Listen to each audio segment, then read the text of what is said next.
السلام علیکم ورحمۃ اللہ وبرکاتہ، میری پیاری بہنوں اور میرے پیارے بھائیوں، امید کرتی ہوں آپ سب خیر و عافیت سے ہوں گے اور اللہ آپ سب کو اپنے حفظ و امان میں رکھے۔ تو آج میں سورہ توبہ کی آیت 61 سے 91 میں آلریڈی پڑھ چکی ہوں، اس کے معنی تو آج 92 سے پڑھیں گے ہم۔ تو میں جانتی ہوں اس بار مجھے تھوڑا سا لیٹ ہو گیا ہے پڑھنے میں اور تھوڑے دن گزر گئے ہیں، کچھ مصروفیات تھی میرے لیے، تو آج میں پھر سے سورہ توبہ 92 نمبر کی آیت سے پڑھوں گی۔ تو اس کے میں معنی پڑھ رہی ہوں، تو آپ انشاءاللہ میں امید کرتی ہوں آپ سنیں گے اور اللہ ہم سب کو عمل کرنے کی توفیق عطا فرمائے۔ اعوذ باللہ من الشیطان الرجیم، بسم اللہ الرحمن الرحیم۔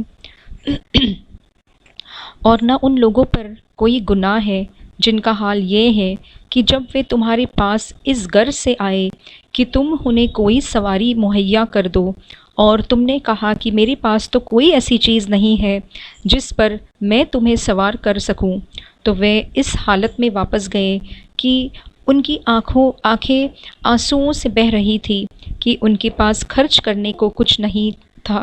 نہیں ہے۔ الزام تو ان لوگوں پر ہے جو مالدار ہونے کے باوجود تم سے اجازت مانگتے ہیں، وہ اس بات پر خوش ہے کہ وہ پیچھے رہنے والی عورتوں میں شامل ہو گئے، اور اللہ نے ان کے دلوں پر مہر لگا دی، اس لیے انہیں حقیقت کا پتہ نہیں۔ مسلمانوں، جب تم لوگ تبوک سے واپس ان منافقوں کے پاس جا آؤ گے تو یہ تمہارے سامنے طرح طرح کے عرض، مجبوری اور بہانے پیش کریں گے۔ اے پیغمبر، ان سے کہہ دینا کہ ہم ہرگز تمہاری بات کا یقین نہیں کریں گے، اللہ نے ہمیں تمہارے حالات سے اچھی طرح اوگت کر دیا، اور آئندہ اللہ بھی تمہارے طرز عمل دیکھے گا اور اس کا رسول بھی، پھر تمہیں لوٹا کر اس ذات کے سامنے پیش کیا جائے گا جس کو چھپی اور کھلی تمام باتوں کا پورا علم ہے، پھر وہ تمہیں بتائیں گے کہ تم کیا کچھ کرتے رہے تھے۔ جب تم ان کے پاس واپس جاؤ گے تو وہ لوگ تمہارے سامنے اللہ کی قسمیں کھائیں گے تاکہ تم ان سے درگزر کرو، لہٰذا تم بھی ان سے درگزر کر لینا، یعنی یقین جانو یہ سراپا یعنی پورے کے پورے گندگی ہے، اور جو کمائی یہ کرتے رہے ہیں اس کی وجہ سے ان کا ٹھکانہ جہنم ہے۔ وہ تمہارے سامنے اس لیے قسمیں کھائیں گے تاکہ تم ان سے راضی ہو جاؤ، حالانکہ اگر تم ان سے راضی ہو بھی گئے تو اللہ تو ایسے نافرمان لوگوں سے راضی نہیں ہوتا۔ جو دیہاتی یعنی منافق ہے وہ کفر اور منافق میں زیادہ سخت ہے اور دوسروں سے زیادہ اسی لائق ہے کہ اس دن کے احکام سے ناوافق رہے جو اللہ نے اپنے رسول پر اتارا ہے، اور اللہ علم کا بھی مالک ہے، حکمت کا بھی مالک ہے۔ انہی دیہاتیوں میں وہ بھی ہے جو اللہ کے نام پر خرچ کیے ہوئے مال کو ایک تاوان جرمانہ سمجھ ہے اور اس انتظار میں رہتے ہیں کہ تم مسلمانوں پر مصیبتوں کے چکر آ پڑے، حالانکہ حقیقت یہ ہے کہ سب سے بری مصیبت کا چکر تو ان پر پڑا ہوا ہے، اور اللہ ہر بات سنتا، سب کچھ جانتا ہے۔ اور انہی دیہاتیوں میں وہ بھی ہے جو اللہ اور آخرت کے دن پر ایمان رکھتے ہیں، اور جو کچھ اللہ کے نام پر خرچ کرتے ہیں اس کو اللہ کے واپس نکٹتے میں درجے حاصل کرنے اور رسول کی دعاؤں لینے کا ذریعہ سمجھتے ہیں۔ ہاں، یہ ان کے لیے یقیناً تقرب اللہ کے نزدیک کا ذریعہ ہے، اللہ ان کو اپنی رحمت میں داخل کرے گا، بے شک اللہ بہت بخشنے والا بڑا مہربان ہے۔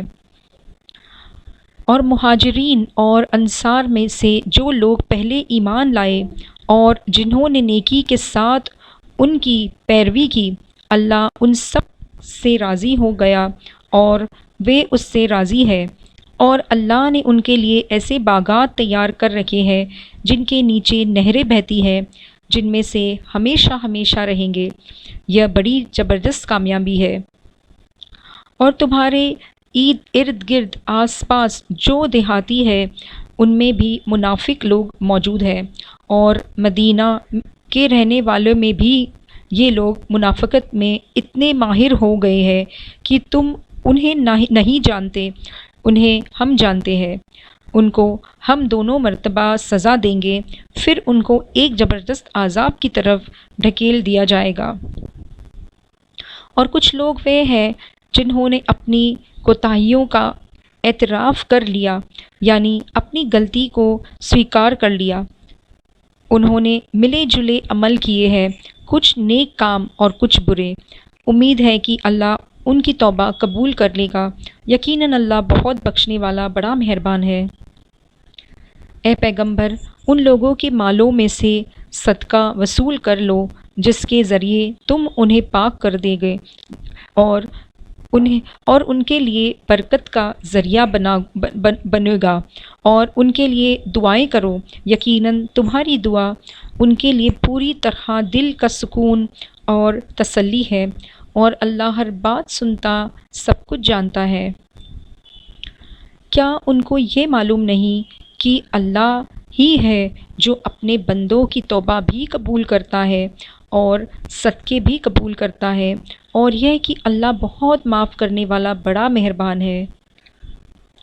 اور ان سے کہو کہ تم عمل کرتے رہو، جب اللہ بھی تمہارا طرز عمل، طریقہ اور چلن دیکھے گا، اور اس کا رسول بھی، پھر تمہیں لوٹا کر اس ذات کے سامنے پیش کیا جائے گا جس کو چھپی اور کھلی تمام باتوں کا پورا علم ہے، پھر وہ تمہیں بتائے گے کہ تم کیا کچھ کرتے رہے ہو۔ اور کچھ اور لوگ کی جن کا فیصلہ اللہ کا حکم آنے تک ملتوی کر دیا گیا ہے، یا تو اللہ ان کو سزا دے گا یا معاف کرے گا، اور اللہ پورے علم والا بھی اور پوری حکمت والا ہے۔ اور کچھ وہ لوگ ہیں جنہوں نے ایک مسجد اس کام کے لیے بنائی کہ مسلمانوں کو نقصان پہنچائے، کافرانہ باتیں کرے، مومنوں میں ڈالے اور اس شخص کو ایک اڈا اپلبدھ کرائے جس کی پہلے سے اللہ اور اس کے رسول کے ساتھ جنگ ہے، اور یہ قسمیں ضرور کھا لیں گے بھی کہ بھلائی کے سوا ہماری کوئی اور نیت نہیں ہے، لیکن اللہ اس بات کی گواہی دیتا ہے کہ وہ جھوٹے ہیں۔ اے پیغمبر، تم اس مسجد کے بھی نماز کے لیے کھڑے مت ہونا، البتہ وہ مسجد جس کی بنیاد پہلے دن سے تقوی پر رکھی گئی ہے، وہ اس بات کی زیادہ حقدار ہے کہ تم اس میں سے کھڑے ہو جاؤ۔ اس میں ایسے لوگ ہیں جو پاک صاف ہونے کو پسند کرتے ہیں، اور اللہ پاک صاف لوگوں کو پسند کرتا ہے۔ بھلا کیا وہ شخص بہتر ہے جس نے اپنی عمارت کی بنیاد اللہ کی خوف اور اس کی خوشنودی رضا پر اٹھائی، تو یا یہ شخص جس نے اپنی عمارت کی بنیاد ایک داغ کے کسی گرتے ہوئے کنارے پر رکھی ہو، پھر وہ اسے لے کر جہنم کی آگ میں جا گرے، اور اللہ ایسے ظالم لوگوں کو ہدایت تک نہیں پہنچاتا۔ جو عمارت ان لوگوں نے بنائی تھی وہ ان کے دلوں میں اس وقت تک برابر شک پیدا کرتی رہے گی جب تک ان کے دل کے ٹکڑے ٹکڑے نہیں ہو جاتے، اور اللہ پورے علم والا بھی اور پوری حکمت والا بھی ہے۔ تو آج ہم نے آیت نمبر 92 سے 110 تک پڑھے ہیں،